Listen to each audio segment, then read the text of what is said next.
It's Christmas morning. Ruh-roh. Weiss residence, good morning. Hey, Dad. It's me. Hey there, Em. Oh, Meredith Christmas. Oh my god. Well, he's already put out some dad jokes, so I gotta go with one of these too. Ready to have a Weiss Christmas? I was hoping to hear one of your special holiday puns. Merry Christmas to you, too. I wish I was in PO right now. Providence Oaks, by the way. This way Christmas is also very cold Christmas. That makes two of us, yeah. That makes two of us. And probably three, but Mom's at the motel. Guess I'm not the only one working today, then. Fine mess I got myself into, huh? What am I doing today?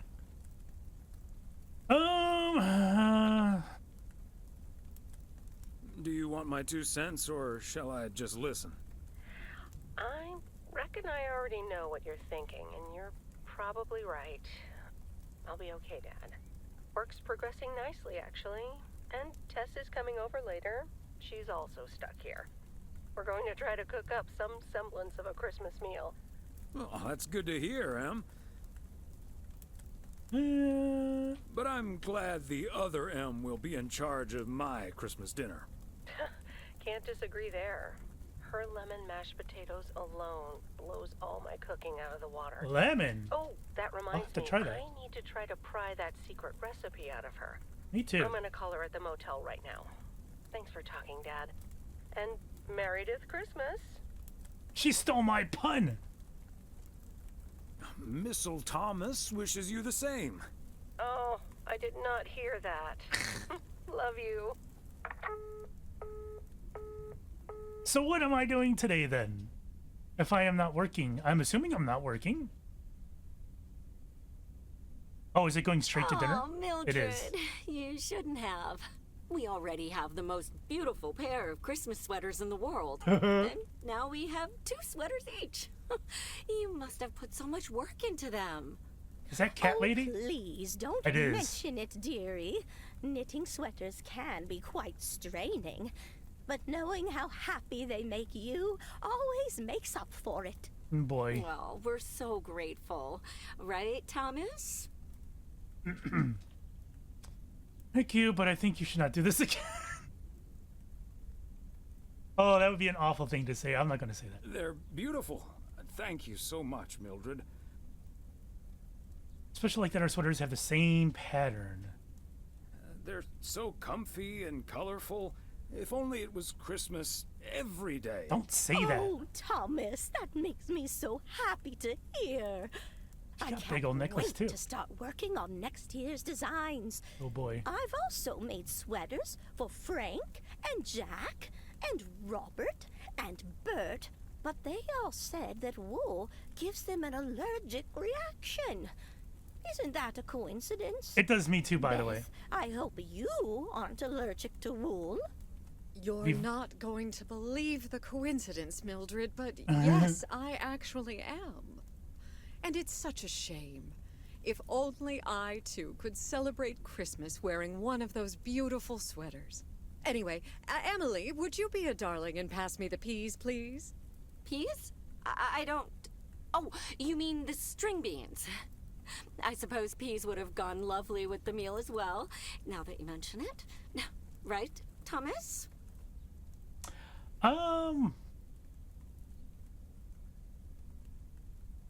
Peas, beans, it's all green to me. Oh, yes, of course. I meant the string beans. Of course, silly me. But let me get on with it. It's time for my presents now. I didn't get anything for And her. you may have already guessed that they're books. Mildred, why don't you open yours first? Well, I'm not really one for presents, but I appreciate the gesture. Let's see now. The Cat's Pajamas. Of course. I've never heard of it, but it has a nice title, I suppose. It's an encyclopedia about cats. A Whiskerpedia, if you will. Someone drew my attention to it, and I immediately thought of you. Oh, well, isn't that lovely? Such a heartfelt gift. Isn't it, Thomas? Better than sweaters. That it is. You can start knitting your cats some. Oh, Maybe you can start knitting your cats some pajamas now. Well, they do like balls of yarn. Thank you, Beth. It was my pleasure, Mildred. And now for Emily's gift. I didn't get anybody Well, anything. thank you, Beth. I do always appreciate your taste in books, so I'm looking forward to The Countess and the Carpenter. Ah, would you look at that? Is this a romance novel? I've never really read one of those. Right in one guess, Emily. I hear the writer Summer's here, so this book is locally sourced, so to speak.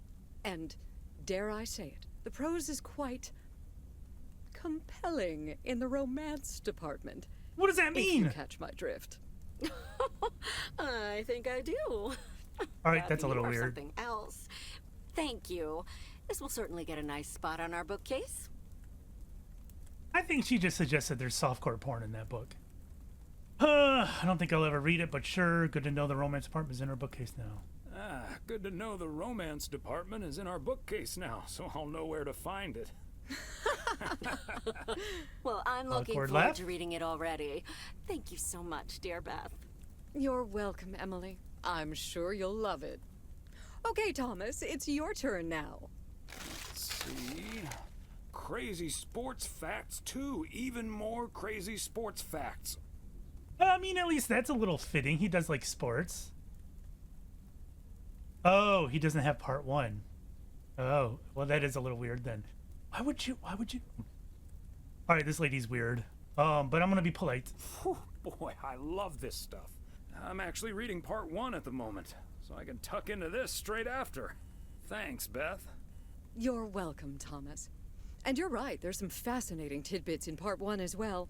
Even if one no longer actively plays sports, it's at least fun to read about it, right? Sure. Never been in it. No, but he is. I thought he was. I thought there were some comments made in the main game about him being into sports. I don't know. I'll play it safe though. Hey now, kids playing basketball still regret it when they challenge the mailman for a game of horse. Well, there's no shame in admitting that you're not getting any younger, Thomas. In fact, none of us are exactly spring chickens anymore. Things like your arthritis can't magically be wished away by positive thinking. Yes I can. Blueberry pie. Yes, please. Who's up for some blueberry pie? Me! Speaking of blueberries, my bridge partner, Edna's niece, discovered this mole last week. Hold that thought, Mildred. Yeah, hold I it. really need to take this. Wait, who could this be on Christmas Day? Hello? Hi there. Could you put me through to Meredith Weiss, please? Excuse me? So this is Steve, which is Meredith's... I'm not sure if it's her direct boss or like indirect boss or something like that. There was something a little weird about it. But he was definitely pushing her to work on the software while she was in Providence Oaks in the main game. So why is he calling here when Meredith is supposed to be working today? I think Meredith told us a fib. Oh, I wonder if she's coming anyways. Excuse me, who is this? Oh, it's Steve. Steve Mitchell from work. Is Meredith there?